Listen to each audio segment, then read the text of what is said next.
Well, during his inauguration last week, Governor Tim Walz gave a big shout out to Speaker of the House, Representative Melissa Hortman. But I can tell you this, history will look favorably on the work of you, Madam Speaker. Thank you. Hardest job in the state. You know, the herding cats, well, herd Democratic cats. So well done. Well done.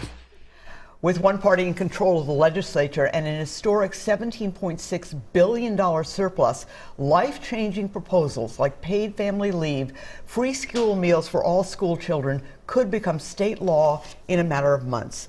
Joining us right now, live in studio, the Speaker of the Minnesota House, Melissa Hortman. Thank you so much for coming on. Thanks for having me. You have been Speaker since, I believe, 2018. How historic do you think this particular legislative session has the potential to be? Well, I think it's always important to underpromise and overdeliver, but I think it will be a very productive session. We are committed, the DFL-led Senate and the governor and the DFL-led House, to many of the same priorities. And they've been many of the same priorities for the last decade. Some of those bills running all the way through the DFL-controlled Minnesota House. So we have a lot of proposals that are pretty much ready to put on the governor's desk. All right, let's put up a slide of just some of the proposals. I didn't have enough on one page to list it, but there's a number of things here. I know that one of the first things you're going to do is codify abortion rights. Is that a thank you to those who got you elected and put you in this position to control both houses of the legislature? Well, it's not really a thank you. It's just doing the work that they've hired us to do. I think that Minnesotans who went to vote this year were concerned primarily about two things. If you look at the data points, they were concerned about reproductive freedom. They were also concerned about preserving democracy and making sure that people who believe in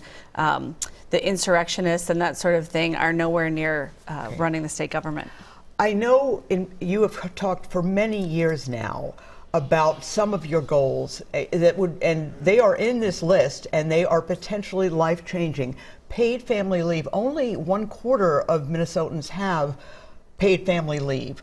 Also, free school meals for all kids, and also a fix to daycare, which is the cost shockingly high and also difficult to find in many parts of the state.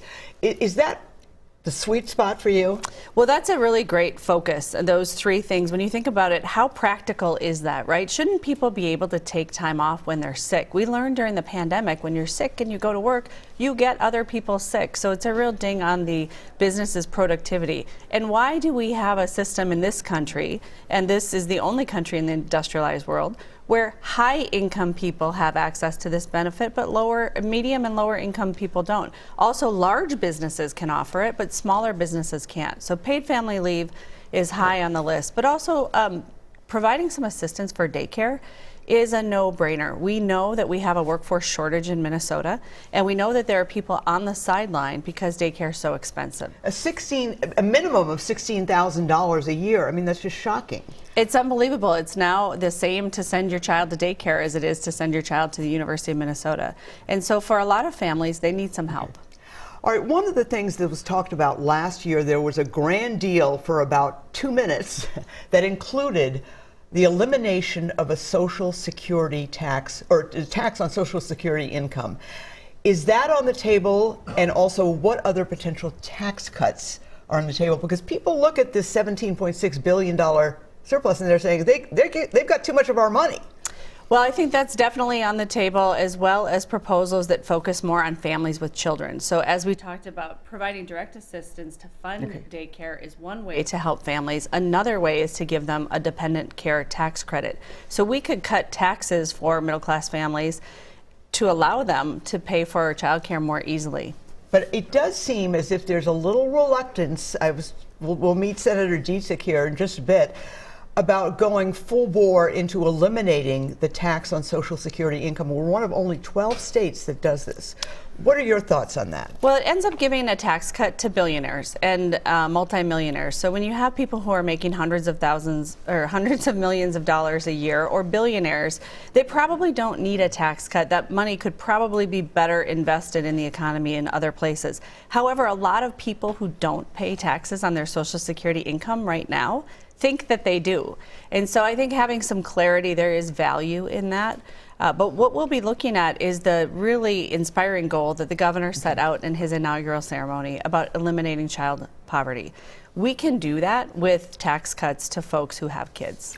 One of the things that a lot of people are excited about, legalizing marijuana, that's a lot more complicated than just legalizing marijuana. You've got to create a whole infrastructure for enforcement, licensing.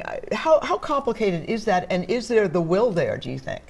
There's definitely the will in the Minnesota House of Representatives. We did pass this bill in 2021. Former Majority Leader Ryan Winkler worked very hard with Minnesotans over, I think, a 4-year period to get a really good proposal put together. And they've been working since the last session to improve the proposal based on what we've learned in other states.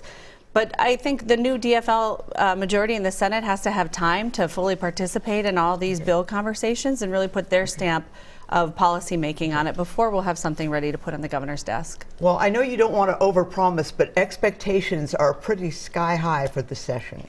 They are for me too. You know, Yes. When we left the end of the first week, I was like, why didn't we put a bill on the governor's desk yet? But we are hoping to put a bill on the governor's desk next week and then continue that pattern early and often. Tax Tax conformity. Tax conformity. All right.